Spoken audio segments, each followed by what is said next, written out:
Hello साथियों, भारतीय न्याय संहिता 2023 की धारा 91 जो कि आईपीसी की धारा 315 के समरूप है, बालक का जीवित पैदा होना रोकना या जन्म के पश्चात उसकी मृत्यु कारित करने के आशय से किया गया कार्य। साथियों, बालक का जीवित पैदा होना रोकना यानी गर्भ में ही उसकी मृत्यु कारित करना पहली कंडीशन बोलती है। दूसरी कंडीशन कह रही है कि जन्म के पश्चात उसकी मृत्यु कारित करने के आशय से किया गया कार्य। साथियों, क्या होता था कि लड़का लड़की में जो लोग भेदभाव करते थे तो लड़की होने पर उसकी मृत्यु कारित कर देते थे। इसलिए यह कानून बनाया गया कि अगर उसकी मृत्यु जन्म के पश्चात की जाएगी तो उसको इस धारा में दंडित किया जाएगा। पहली कंडीशन क्या है? बालक को जीवित पैदा होना रोकना। दूसरी कंडीशन, जन्म के पश्चात उसकी मृत्यु कारित करने के आशय से किया गया कार्य। साथियों, धारा 92 क्या कहती है? आईपीसी की धारा 316 के समरूप है, यानी धारा 92 आईपीसी की धारा 316 की जगह आई है नए कानून में। पहले 316 के नाम से जाना जाता था, अब बीएनएस में 92 के नाम से जाना जाएगा। ऐसे कार्य द्वारा जो आपराधिक मानव वध की कोटि में आता है, किसी सजीव अजात बालक की मृत्यु कारित करना। तो साथियों, आपराधिक मानव वध का मतलब क्या होता है? आपराधिक मानव वध का मतलब होता है कि जब कोई अभियुक्त कोई कृत्य या अवैध कार्य करता है जिसके कारण किसी व्यक्ति की मृत्यु हो जाती है। इसमें आशय महत्वपूर्ण नहीं होता आपराधिक मानव वध में। साथियों, होता क्या है, एक उदाहरण से समझिए कि एक व्यक्ति छत में सोता है और 3-4 लोग उसकी छत में आके उसके ऊपर हमला करते हैं और 3-4 घाव उसको कर देते हैं चाकू से, और वह छत से कूद जाता है। क्या करता है? छत से कूद जाता है, जिससे उसकी मृत्यु हो जाती है। तो ये आपराधिक मानव वध माना जाएगा। कूदा किस लिए? उनके कृत्य से। कृत्य क्या था कि उन्हें हमला किया चाकू से, उसकी मार पिटाई कर रहे थे, तो उसने क्या हुआ, वहां हमला के बाद वो क्या किया, उसने कूद गया, कूदने से उसकी मृत्यु हो गई। तो ये क्या माना जाएगा? आपराधिक मानव वध माना जाएगा। अब इसमें सजीव अजात बालक क्या होता है? सजीव अजात बालक का मतलब होता है कि क्विक अनबॉर्न चाइल्ड, सजीव गर्भस्थ शिशु, मतलब जन्म के तत्काल समय के पहले की स्थिति कहलाती है कि वह जन्म लेने वाला था, लेकिन जन्म के पहले की स्थिति जो होती है वो क्या कहलाती है? सजीव गर्भस्थ शिशु की कहलाती है।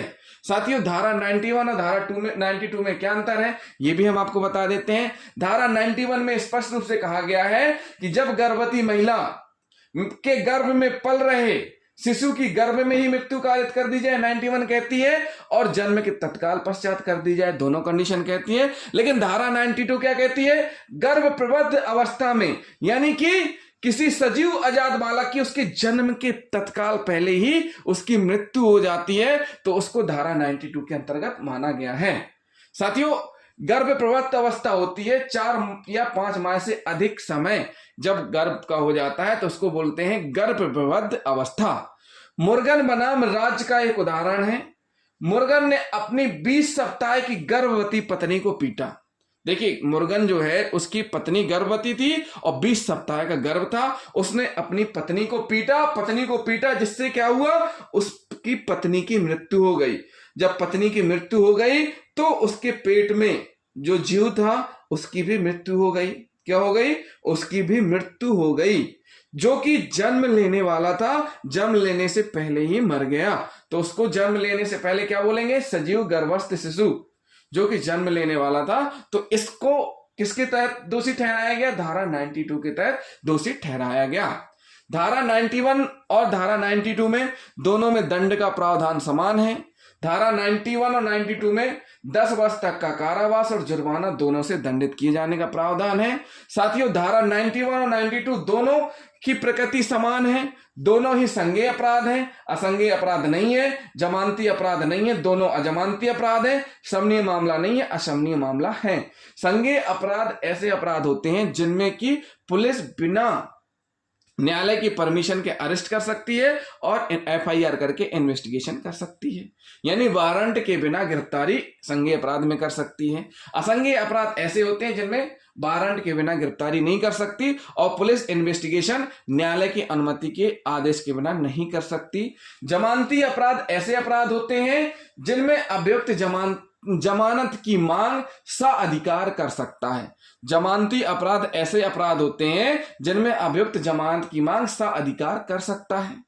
अजमानती अपराध ऐसे अपराध होते हैं जमानत की मांग अधिकार के रूप में अभियुक्त नहीं कर सकता, न्यायालय के विवेक के ऊपर डिपेंड करता है जमानत पे छोड़ना है या नहीं छोड़ना है। समनीय मामले ऐसे मामले जिनमें कि राजीनामा हो सकता है, समझौता हो सकता है। असमनीय मामले ऐसे मामले जिनमें कि समझौता राजीनामा की कोई गुंजाइश नहीं होती है। तो साथियों, ये हुई धारा 91 और धारा 92 बीएनएस की, जो हमने आपको दोनों में अंतर भी बताया और दोनों की प्रकृति भी बताई, दोनों का ये भी बताया कि संज्ञेय असंज्ञेय अपराध है, जमानती अजमानती अपराध है, समनीय असमनीय अपराध है क्या है, ये भी बताया।